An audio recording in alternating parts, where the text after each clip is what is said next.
Hello, hello. You're listening to For the Girls, Gays and Days, the podcast where two friends process their emotions concerning pop culture of note to the acronymed community. From film to television, music, and more, we're here to tell you what caught our queer eyes this week. I'm Colt, he, him. I'm Alex, they, them. Welcome. Welcome to it. This week, we're zooming through Drive to Survive, doing the thing at the BAFTAs, getting hot and sexy down under with Parcels, and pondering Marvel mediocrity with Ant-Man and the Wasp, Quantumania.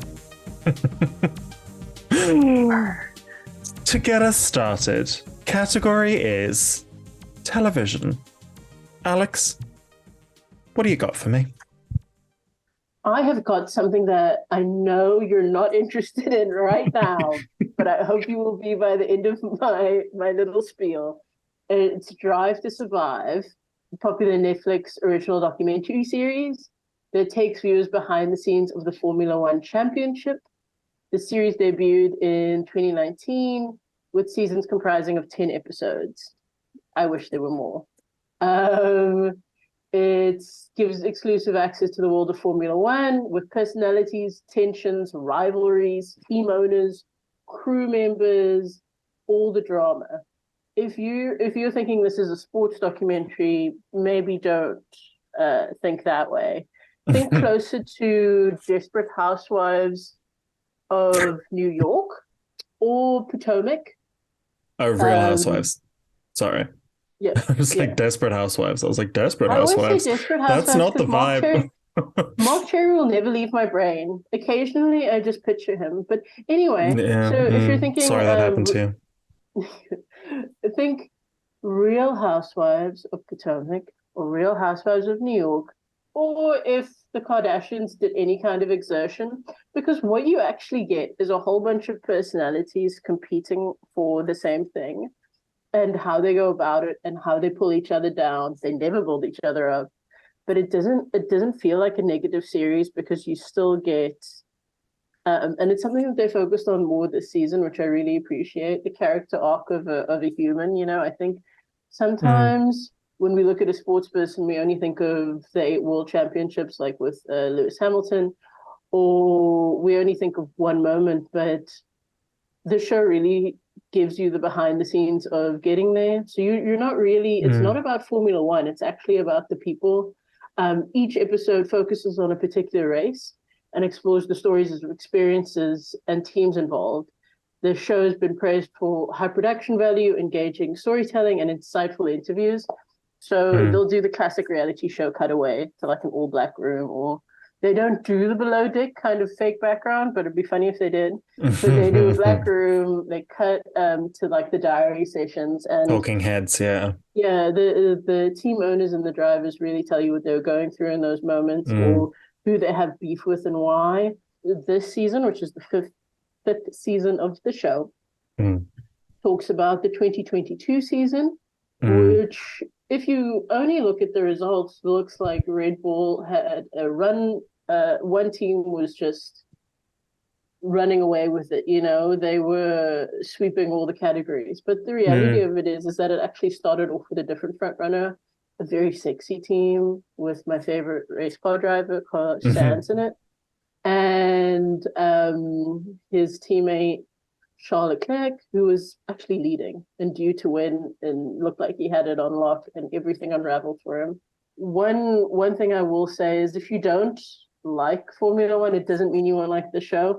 And if you like the show, it doesn't mean that you'll like watching Formula One week in, week out.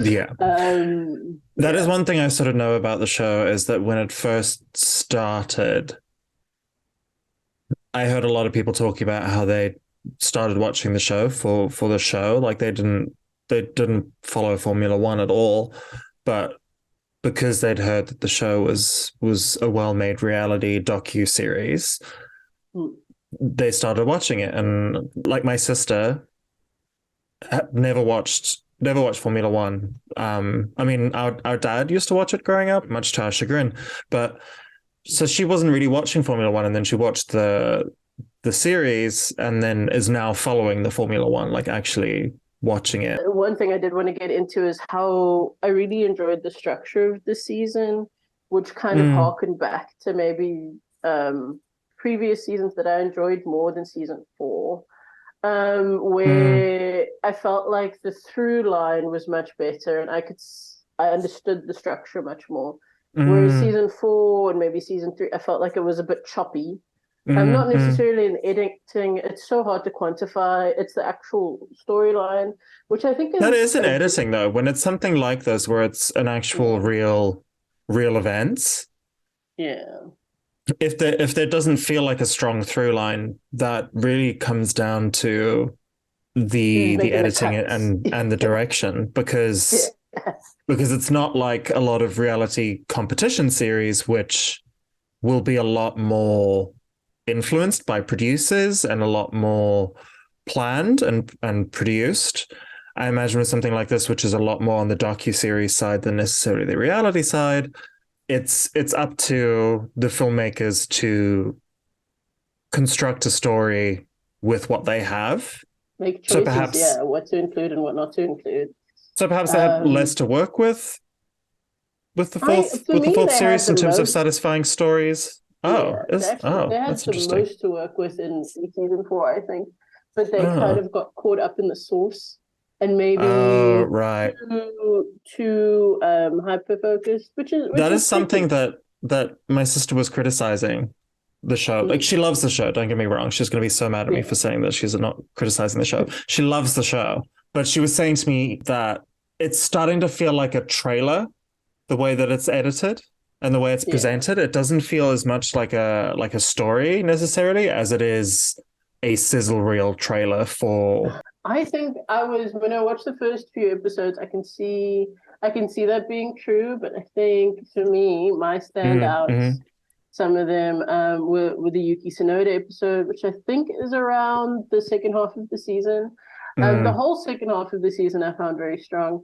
There's one moment that I think everybody will be talking about, which I think did involve a little bit of, for me, the show is closest to, if you look at other reality shows, if you look at Below Deck, because they also have to, not sporting events, but events that, it's not a reality competition show. It's like a real event that's happening, and they sort of have to document it and see how people are feeling in the moment. So I think there's one moment that really felt like one of those confrontational dinners that we see on all the Housewives franchises. Where I personally, for me, I don't know if it was just the pressure of a moment, but we saw a team owner who's usually the epitome of cool and calm and collected, almost like somebody whispered in his ear, go upset everybody with 3 sentences. Go read them for filth, Mary. And this man, very handsome, tall German man, was like, each, and like pointed at people and like got in their faces. And I was like, brilliant. This is you were like, slow that's clap. How you tell a story, girl. That's how you keep sprinkle in. Like, brilliant. I think for me, much better than the previous season. Excited me about the F1 season to come. But I think if you like reality shows more than you like sport, this is the show for you. If you want to find somebody to root for, this is the show for you. It is an entry point to the sport. That was something I did want to say. It does kind of, it has been sort of a ramp into the sport for a lot of people, but it doesn't have to be. Don't go in thinking that you're going to experience Drive to Survive when you watch the race on Saturday. You won't, girl. Yeah, no. Oh, man, no. It's scandalized. It is. TV. I will say, the reason that it has come up on my personal radar, apart from the fact that my sister and my dearest Alex watch the show, is because of the attractive boys. The most attractive of which is, I gather, no longer a part of the show. Daniel Ricciardo. Yeah. The nose so big, it could be seen from. I love that. He's one of my favorite genres of attractive men. They lack a certain amount of privilege because they used to be ugly. And they sort of grew into their faces, or like puberty came for them later in life and blessed them. And I think he's that genre of like, he used to be, from all accounts I've heard, not very attractive, and he definitely grew into his nose and his teeth and is now an extremely attractive man. And He's hot. He yeah, is hot to trot, and but yeah, he I think. has that little bit of something because he doesn't have like he's got newfound pretty privilege, Mm. which can There's be a really self-esteem, interesting which is vibe nice. for people who Yeah, who have not grown up with that. Is very different to someone who's say been exceedingly attractive from a very young age. those people are always Yeah. a certain breed that you can spot. He definitely wasn't. Mm. In case you haven't heard of Daniel Ricciardo from Australia, running theme through this podcast, it seems to me, but from Australia, has been in F1 for a good number of years. One of the producers said that the reason Drive to Survive exists is because of Daniel Ricciardo. Mm. He has that kind of magnetism that you only find when you As I when say, like he's managed to yeah, penetrate my sphere, which is so yeah. anti-sports in so many I'm sure ways. you would like him to penetrate your sphere. Well chosen. He has the thing, and I think it is a bit sad that he lost his drive. That's what they call it when you Yeah, don't have a seat in F1 anymore. But on the other yeah. hand, he might come back, he might not. The man has a development deal in with Hulu, and I hope Hulu doesn't get sold to Disney so he can still make it. I think he is great to watch. A lot of the Mm. drivers are great to watch. I think only one or two of them have the personality of boiled bologna, but few and far between. A lot of, at least the ones the producers have chosen to focus on, are sexy or interesting or have like a Mm. little bit of something Mm-hmm. to them. Even if you hate them, it's still good TV. We spoke about this, I think, a few podcasts ago, but it pulls emotion out of you when you see them on Mm. screen. Mm. And there's only like one driver maybe who doesn't do that for me, but other than that, pretty great lineup. I do like reality TV. I like a docu-series. I have worked in sports-related reality series myself now, so He I has have an fun. appreciation for it. I have a respect for He's it, but sporty. Sporty. I've been accused of many things, Alex Isaacs, but never that. Moving on. Moving on. To something entirely not sports related, but No, still man. competitive. Put it that way. Somewhat still in the category of television. I'm going to be talking about the BAFTAs. The 76th British Academy Film Awards took place on the 19th of February at the Royal Festival Hall in London. It's one of the major precursors for awards predictors for the Oscars. And we will be doing a full Oscars prediction podcast, I think next week, which is the week before the ceremony takes place, where I'm going to go through all the categories, all the ones that I think should win, the ones that actually will win, all that jazz. But the BAFTAs, All Quiet on the Western Front, took home Best Film and about 6 other awards, hugely overperforming in the eyes of a lot of people, which it shouldn't really have been surprising given that it got 14 nominations. I've watched All Quiet. I think it is a very good film. I think in my personal ranking, it's probably about like 5th out of like the 10 Best Picture nominees, 4th, 5th, around there. Very good, very good. I think a lot of the categories it's won for are warranted. Sound for sure, cinematography absolutely. A couple of the others I think should go to different things, but that's besides the point. It did very well. Banshees of Inisherin was expected to perform really well because people sort of think of it as a British film, even though it is Irish, which is not the same thing. Oh, don't tell the Irish.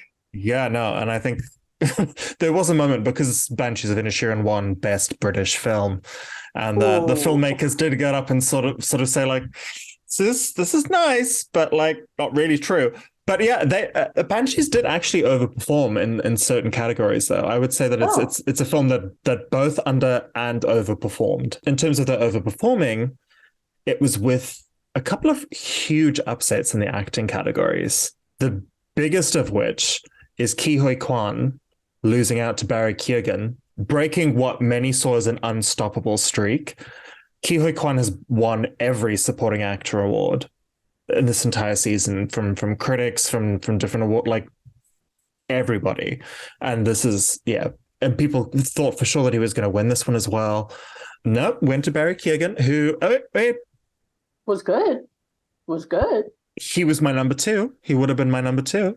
It wasn't expected, but It I wasn't think he was expected. also Great surprised. performance. Yeah. He Oh, hugely was over the moon. shocked. Yeah. Had Yeah. his kids, Colin Farrell holding his kid, like it Yeah. was Yeah. cute. It was cute. Thrilled for him. And Yeah. then of course Carrie Condon was the other sort of surprise, serving as I think a little bit of a speed bump for the person who's kind of looked at as the Oscars frontrunner at the moment, which is Angela Bassett. Speaking of, Did the thing. I just have a little bit of I'm bringing a exhibit to the pod. Yes, sure. I'm calling this exhibit A for Angela. Here we go.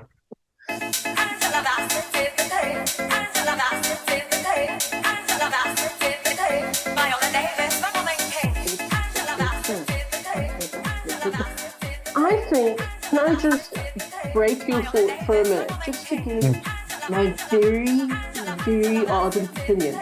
It was camp. It was joy. It was gay rights. She is the moment. I enjoyed it. So of course that, in case you didn't know, because apparently people don't. I've recently had conversations What kind of people, Colt? What do these people have in common? with some heterosexual people. Oh no. I know. I have some friends. Some of my best friends are straight. I don't know what to say. Some of my best friends, some of them. But yeah. So that was the opening. That was from the opening number of the BAFTAs. Some would say the real star of the show. Yeah. In terms of gay Twitter fame / infamy. Mm-hmm. That was Ariana DeBose. As part of her opening number, had I'm going to say rap in air quotes. Rap sing? About the women nominated at the BAFTAs that year. And that particular portion, which has gone completely viral on gay Twitter and gay TikTok, was around the acting nominees. It has been plastered all over my interwebs and stuck in my head all week. Specifically, Angela Bassett did the thing. Viola Davis, my woman king. Yeah. And increasingly, I'm seeing a lot of people sort of critiquing the sort of critiquing / like really invested in that it carries on with Blanchett Kate. You're a genius instead of Kate Blanchett. You're a genius, which would have worked. It's the same amount of syllables. It's the same. It's the same two words. It's the same rhythm, which is to say that it lacks rhythm. I watched this live, and this moment happened, and my face was identical to the faces of the actresses that were shown on screen, which is like, Kate Blanchett was so good. It's like, oh, okay, this is interesting. This is a swing. They cut to each one of them as they said their part. Risks were taken. Jamie Lee Curtis, you are all of us? What? Yeah. How? And Jamie was living. Jamie was living for it. I think there was like 2 people who were like really into it. And then the other people were just like, okay. Okay. This is a choice. As you say, it's camp. It is so camp. It's bad. It is not like...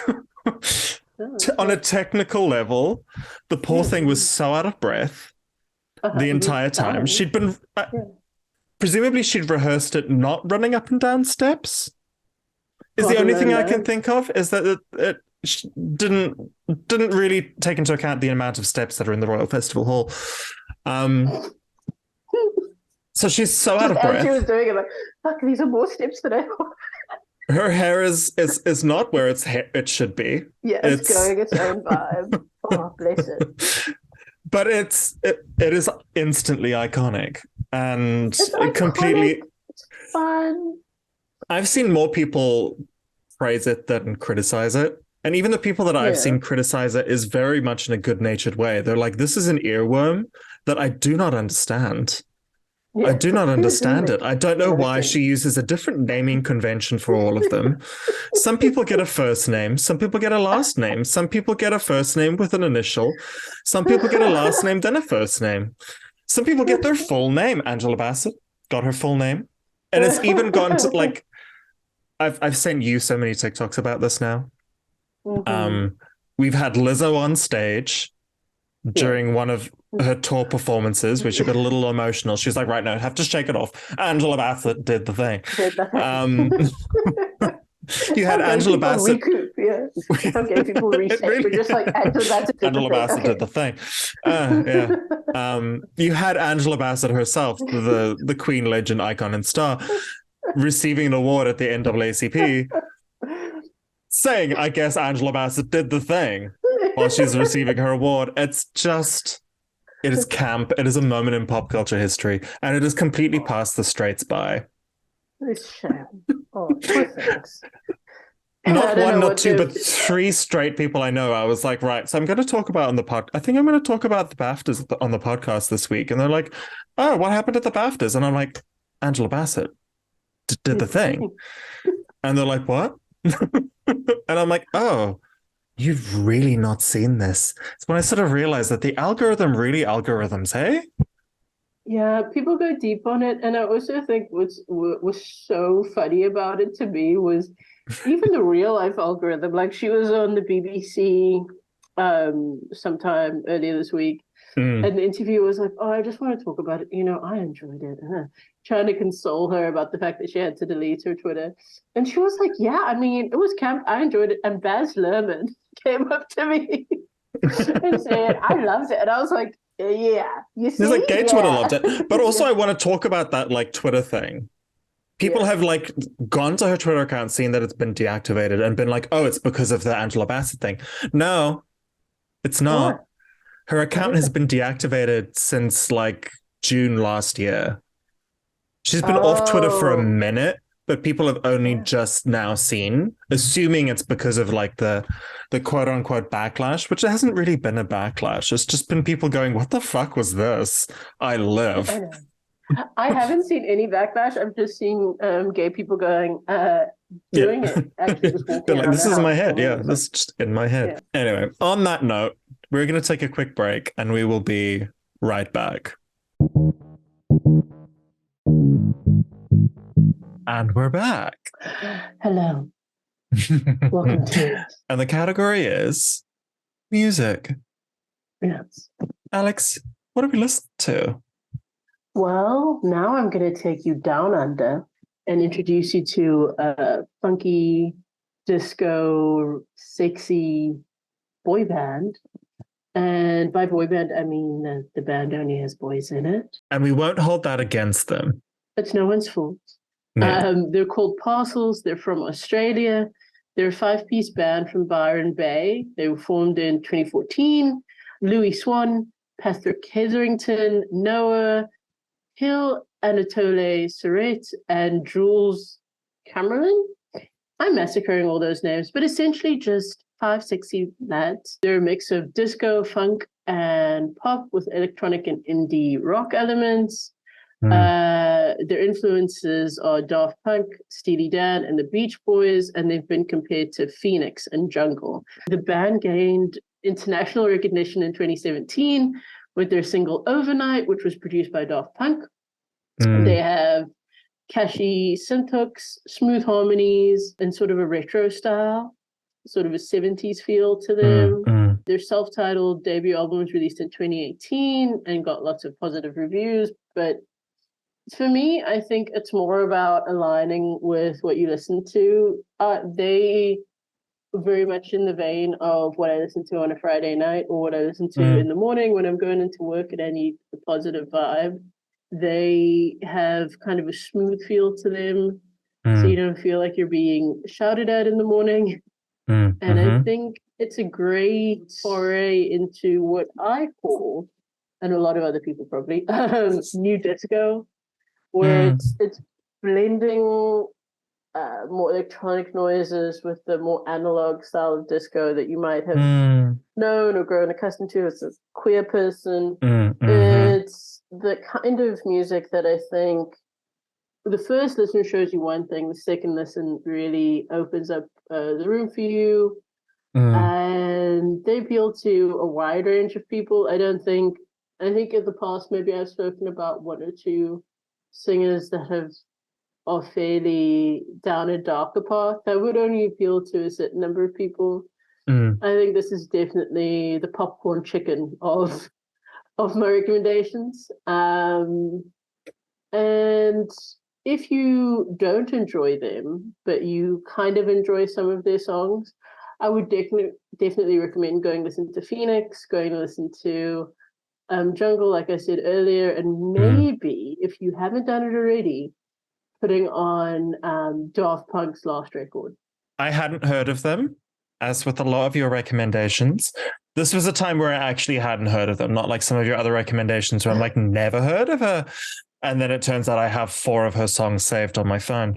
This one I really had not heard of. I didn't have any of their music. I had no real recollection of them whatsoever after looking them up. I've listened to their most recent album a couple of times now. And yeah, absolutely. I was going to say the Daft Punk. I heard that. I was like, this sounds like Daft Punk circa 2013, like driving around in your car in Sea Point. Yeah. That was the vibe I was getting with some of it, but also I was getting a little bit of like Belle and Sebastian. Yeah. And more than a little bit of like film score. Ah, my life is Because a movie. huge Yeah. amounts of it, just not just on like a one song, like many of the songs, I was like, this is very music forward. There were big sections without any actual singing. It was just music, Yeah. and it felt very sort of film TV score. It felt very cinematic, which leads in very well to like where you're talking about how you listen to it, sort of like in the morning when you're like trying to get up and go places. Something that I do, I listen to like film scores a lot when I'm sort of like on my commute or like when I'm reading and stuff, just to help sort of contextualize. I don't want to be like all main character syndrome, but I like to sort of like listen to it to help me get into my main character mode on Yeah. like a morning commute, just like get in my zone and like listen to some like epic score or whatever. Not even epic score, just some like score of a movie or a TV show that I really loved to sort of get in that vibe. And definitely Yeah. listening to their album that came out last year. Day Night is a great record. My favorite song in Day Night at the moment is Something Greater. I think Mm, it's a hopeful, happy record. But yeah, it does feel cinematic yeah. in a lot of what it does. And I do feel like they take it very seriously. You can tell that it's people who've studied Mm, and structure something with layers to it, but at the same time, you don't have to be serious when you listen to it. Like, I think some bands with a certain amount of talent and a certain number of men will really get into the weeds of like letting you know how good yeah. of a musician they are. And these Yeah. guys just create vibes, which I appreciate. Another band that I'll recommend if you like this band is a band called Los Bichos, Mm, um, who have the same type of music forward, not too many lyrics, if there are any, cinematic feel to them. I think they're a great band too, and made up of all women. So I guess mm. More our different touch. vibe. Yeah. Yeah, Or more more my vibe. vibe. But these boys are very good at performing live too. They have a couple of sessions that you can look up that are great. Thank you for the recommendation, Alex. Yay! I'm happy you like them. Right. Well, moving on to the next category, which is film. Hello, Colty. Tell me about the latest Marvel flop. Right. So, Ant-Man and the Wasp: Quantumania is the latest entry into the Marvel Cinematic Universe, and it is directed by Peyton Reed. To give you just a general idea of what the plot was, following some shenanigans, Ant-Man and the gang find themselves in the quantum realm and at odds with the new big bad for Phase 5, Kang the Conqueror, played by Jonathan Majors. Look, it's fine. It's fine. It's not good. It's not bad. Oh no! It's just fine. Oh no! Most of the reviews that I've seen roughly amount to it is a film, and it sure did come out. I can agree with that review, but the library is about to be open because I have a lot of issues with it. Tell me, girl, let it out. Firstly, Uh-huh. the script is mind numbingly mediocre. Like, I can't even say it's a bad script because it's fine. It's serviceable. It does the job. It gets the characters from A to B to C to D and back to A again. Secondly, what is bad is the editing. The editing, Mary, it's not even like the action sequences, which it tends to be with a lot of these things where I'm like, the editing's bad. It's most editing instead of actual good editing. It's not even the action scenes that I have a problem with. I'm talking standard back and forth dialogue exchanges are cut in such an odd, distracting way. Like, there were several dialogue exchanges. I'm like, who cut this? Plus, there are like entire scenes that needed to be cut out. There was a point where you had a couple of characters were in their own thing, and another couple of characters were on their own thing, and they hadn't quite gotten back together yet. So while that's happening, they were cross-cutting between scenes. But watching the scene happening, I'm like, I don't think the scene needs to be here. And then they cross-cut to another scene, and then they come back to finish off that scene. I'm like, yeah, you could have just started the scene here. That must have taken you out of it, like in a huge way. It doesn't take much for me to start noticing the edit, to be honest. As someone who edits for a living, like, it doesn't take much for me to start noticing the edit. But yeah, there are whole scenes as well that just needed to be cut down tighter. This absolutely could have been a 90-minute film.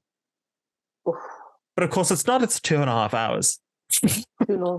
It really doesn't need to be. There's so much fat that could have been cut. It could have been a really tight, lean film. My last point, because I'm still going, is that the direction is giving bare minimum. Mm-hmm. It's giving in over your head. It's giving phoned it in. Mm. Everything that made the first two Ant-Man films stand out in any way, because I'm in the minority of I quite enjoyed, especially the first Ant-Man film. I quite enjoyed that one. I enjoyed the first Ant-Man. I enjoyed the first Ant-Man too, yeah. I like aspects of the second one, genuinely enjoyed the first one. And all those aspects that made that film feel like it stood out from the Marvel pantheon are just gone. Oof. There's no heists. There's no sort of street level weirdness. There's no Michael Pena as Luis. There's no Michael Pena? No Michael Pena. It's a choice. And the quantum realm takes away from the impact of the miniature action set pieces or the macro ones. Like, there's just a sense of scale is just not really there when you're in this entirely computer-generated world, this entirely computer-generated landscape. Apparently, it was not filmed necessarily on green screen. It was filmed on the volume, which is sort of popularized by The Mandalorian and was used to bad effect in Thor: Love and Thunder. I just think that Marvel maybe doesn't know how to use the volume very effectively, because The Mandalorian does it to a level of like I did not realize that they'd filmed it in that. Like, when I saw the behind the scenes, and I was like, oh, this is how you... Yeah. I legitimately thought these were filmed on location, and it wasn't. It was filmed in the volume. And that, I could not say the same thing about either of the Marvel films that have used the volume technology. It's... Visually, it looks like Spy Kids 3D. But that wasn't necessarily a bad thing. If you recall that. But for the time, Spy Kids 3D was a little bit out of date. Now, it's like 20 years later or something like that. I don't know. I can't do maths, and I don't want to do the maths because it'll make me feel older than I already do. But the point is, it looks muddy. It looks like there's just like a brown haze. So why do it? Because like video game visual effects. And honestly, it's no fault to the VFX artists. I cannot blame them for it, because it is well documented the extent to which they are overworked and undervalued at Disney and at Marvel. Forced to meet cuckoo for Cocoa Puffs turnaround deadlines But like my question about this was, and it often happens, it happens more before the most recent phase of Marvel, it happened more with Netflix movies.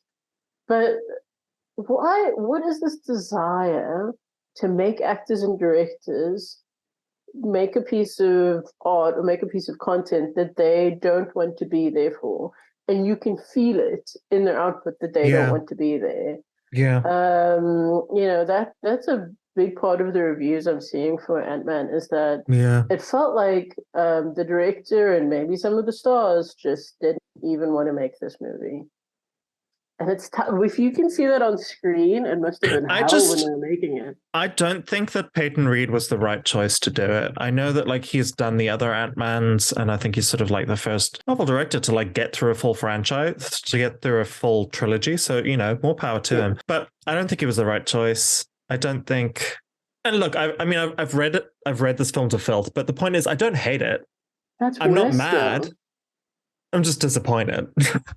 It's like at least they gave you one emotion to feel, but if you're feeling the like this good was not pieces of how I art, how I necessarily felt coming directly out of the film. When I came out of the film, I was like, that was fine.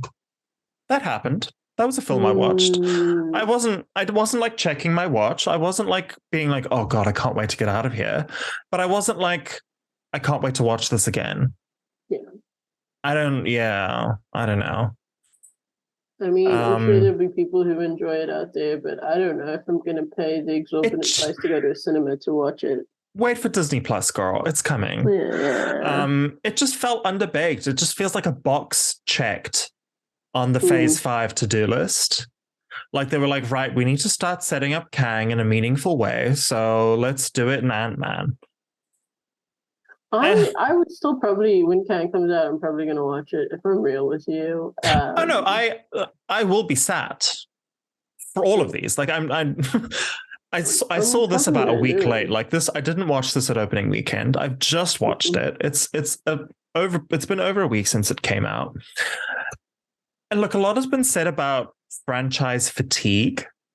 The MCU being the sort of poster child for the frustration with the relentless grinding mouse house machine that has increasingly churned out empty calorie products.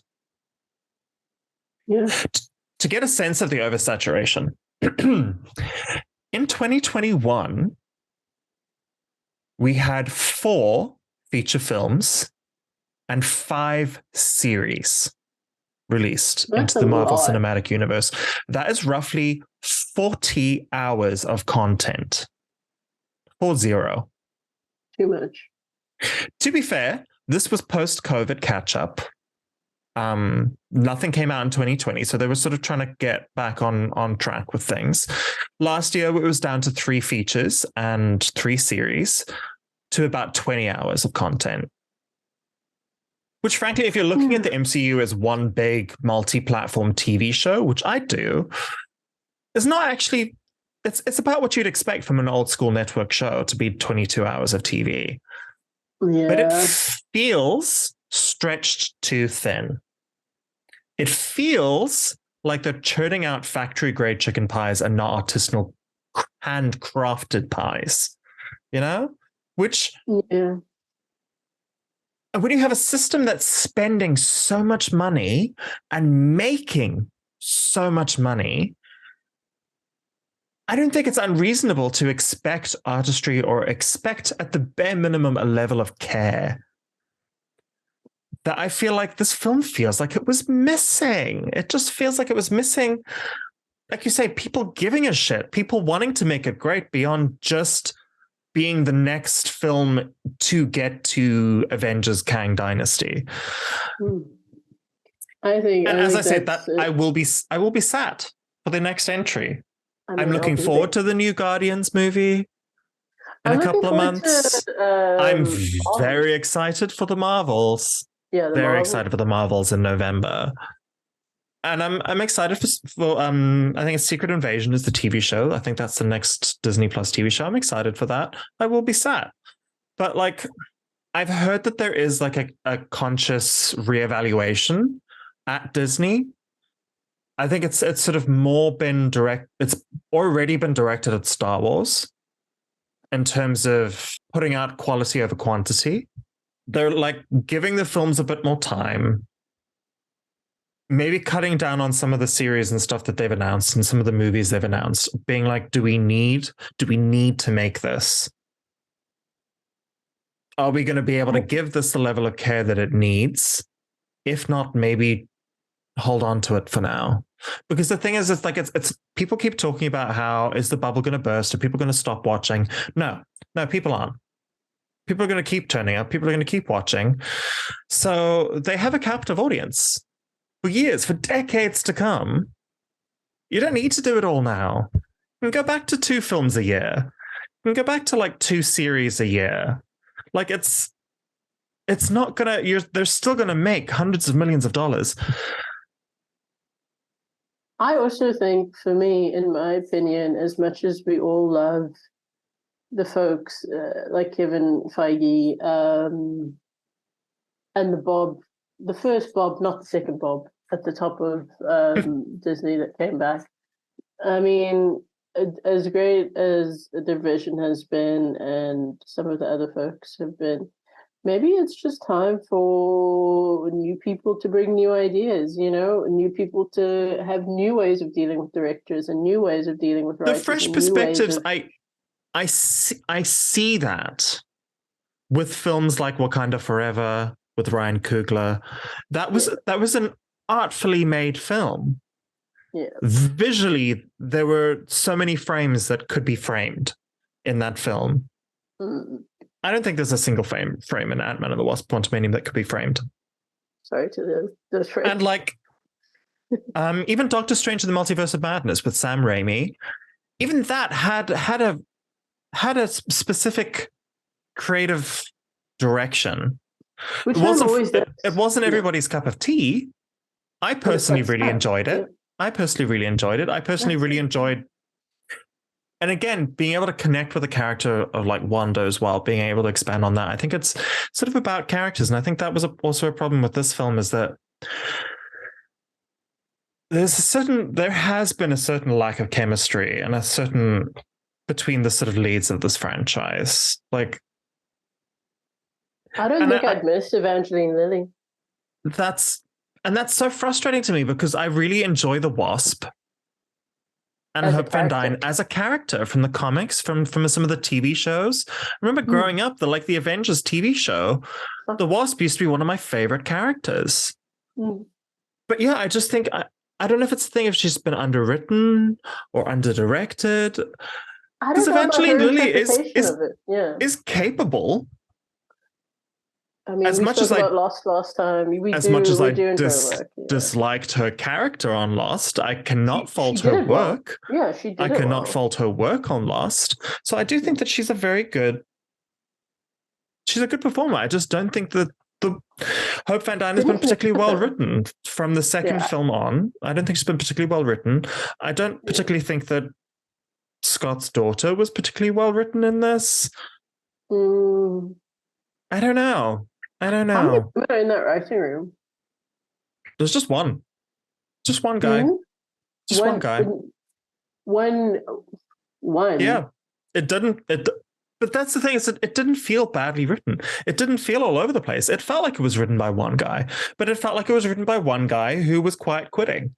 Like, it felt like it was written by one guy who was like, okay, that's I finished. The best quote about this. I finished on time. I finished it on time, but I didn't care about it. That's how it felt. Well, which is so sad. It's heartbreaking to me, because and it's the reason that I didn't rush out on opening weekend. I didn't rush to go see it. I was fine checking in a week later, and I haven't seen any spoilers. Haven't been any danger of spoilers, because no one's talking about it, because no one else cares. Absolutely no one's spoken about it. I've seen more about Cocaine Bear. Yeah. I mean, what's the spoiler there? Absolutely nothing, but people are excited about it. People die, a bear does coke, Yeah.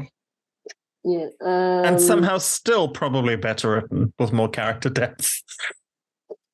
That's what hurts. That's what I think sucks. I hope, But you know what it is? maybe. You know what it is? It's that the filmmakers are having fun. Elizabeth Banks directing that, she's having a blast. Making her I little think Coke Bear movie even based on a real Fisher story. had a laugh. Yeah, I don't. She is like just pure bants. Like I think when she pitches ideas, she's like, "What I'm gonna do is really make an entire feature-length film about this thing that was a news story for a week." And everybody said, "Yeah, you want money? Do you want money for that? Yeah. Do you want to? Yeah, you want like." We have no marketing budget, but can you whisper it to the gays? Yeah. Okay. And that's all you need to do. Anyway, on that note, we are out of time. Thank you so much for listening. If you want to follow us on socials, we are at girlsgaystheys_pod on Instagram and TikTok. And you can watch our beautiful faces on YouTube, should you so wish. And join us again next week for another sip of queer culture. Cheers. Yeah, Angela Bassett did the thing. Angela Bassett did the thing.